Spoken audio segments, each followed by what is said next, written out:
सपने देखना कोई बड़ी बात नहीं होती। जी हाँ, उन सपनों को पूरा करना बहुत बड़ी बात होती है।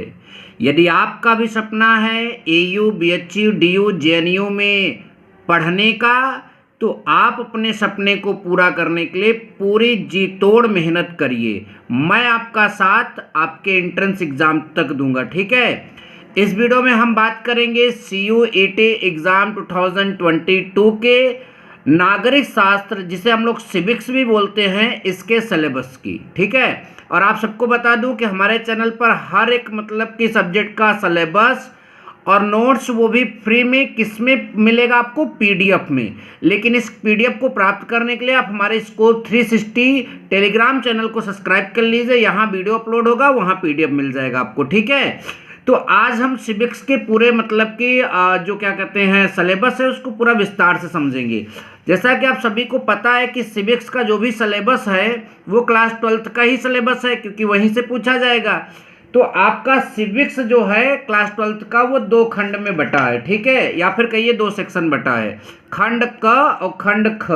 तो सबसे पहले खंड क जो है, जिसमें हम बात करेंगे समकालीन विश्व राजनीति, ठीक है। तो इसमें आपकी जो है कुल 4 यूनिट है। कितनी यूनिट है? 4 यूनिट।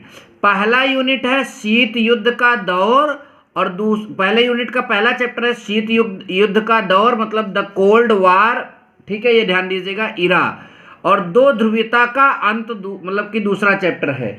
इनमें क्या पढ़ना होगा? सबसे पहला शीत युद्ध का अगर आप दौर यहाँ पर पढ़ने जाएंगे तो इसमें क्यूबा का मिसाइल संकट क्या था, शीत युद्ध की परिभाषा, मतलब शीत युद्ध क्या है, उसके क्या कारण थे, ये तमाम चीज़ें पढ़ेंगे। द्वितीय विश्व युद्ध के पश्चात शक्ति गुटों का उदय, शीत युद्ध की रणभूमि, मतलब बहुत सारी चीज़ें हैं, द्विध्रुवता की चुनौतियाँ, इन सब चीज़ों को हम यहाँ शीत युद्ध में पढ़ने जा रहे हैं।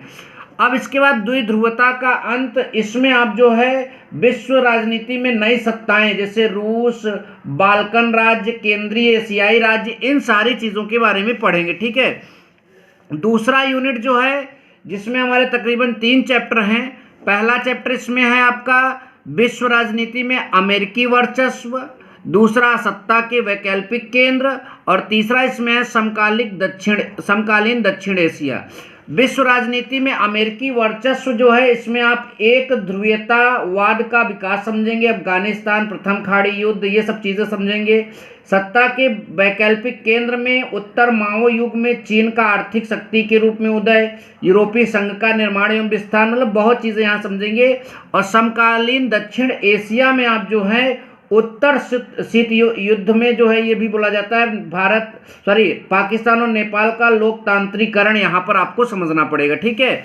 फिर आती है बात यूनिट 3 की। इसमें आप जो है समझेंगे अंतर्राष्ट्रीय संगठन, ठीक है, मतलब इंटरनेशनल ऑर्गेनाइजेशन, और समकालीन विश्व में सुरक्षा। तो यूनिट 3 हो जाएगा पहले खंड का। उसके बाद हम और चीज़ों को यहाँ पर पढ़ेंगे। यूनिट 4 में पर्यावरण और प्राकृतिक संसाधन के बारे में हम यहाँ जानने की कोशिश करेंगे। और आपका इसका जो अगला चैप्टर है यूनिट 4 में, वैश्वीकरण, ठीक है। तो ये आपका यहाँ पर क्लियर हो जाएगा। अब बात करेंगे सेक्शन सी, मतलब कि बी की, अंग्रेजी में सेक्शन बी, हिंदी में खंड ख, ठीक है। स्वतंत्र भारत में राजनीति पढ़ेंगे। सबसे पहला यूनिट में ये जो पहला चैप्टर है, राष्ट्र के निर्माण की चुनौतियाँ, ठीक। इसमें आप नेहरू का दृष्टिकोण पढ़ेंगे, विभाजन की विरासत पढ़ेंगे, शरणार्थियों के पुनर्वास की चुनौती पढ़ेंगे, कश्मीर की समस्या पढ़ेंगे, मतलब बहुत चीज़ें पढ़ना है। उसके बाद एक दल के प्रभुत्व का दौर, तो ये पढ़ेंगे। प्रथम 3 आम चुनाव पढ़ेंगे। राष्ट्रीय स्तर पर कांग्रेस के प्रभुत्व की प्रकृति पढ़ेंगे। राज्य स्तर पर असमान प्रभुत्व पढ़ेंगे। कांग्रेस की गठबंधनीय प्रकृति पढ़ेंगे, मतलब बहुत चीज़ें यहाँ पर पढ़ना है, बहुत इंपॉर्टेंट चैप्टर है।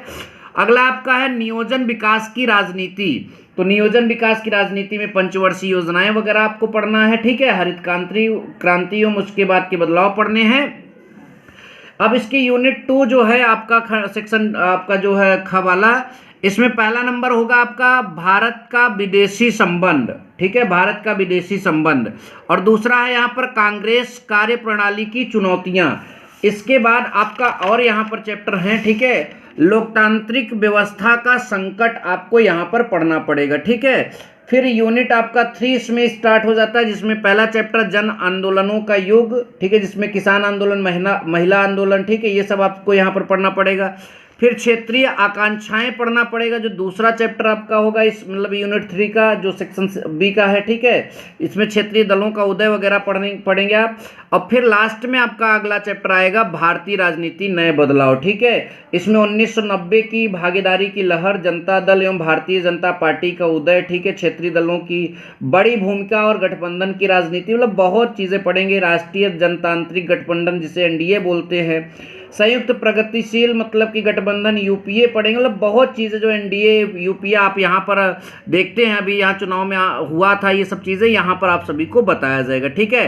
आई होप कि वीडियो हमारा पसंद आया। वीडियो अगर आपको पसंद आया तो वीडियो को लाइक करें, शेयर करें, और चैनल पर पहली बार आए हैं तो चैनल को सब्सक्राइब करके ही जाएँ। Thank you so much. जय हिंद, वंदे मातरम।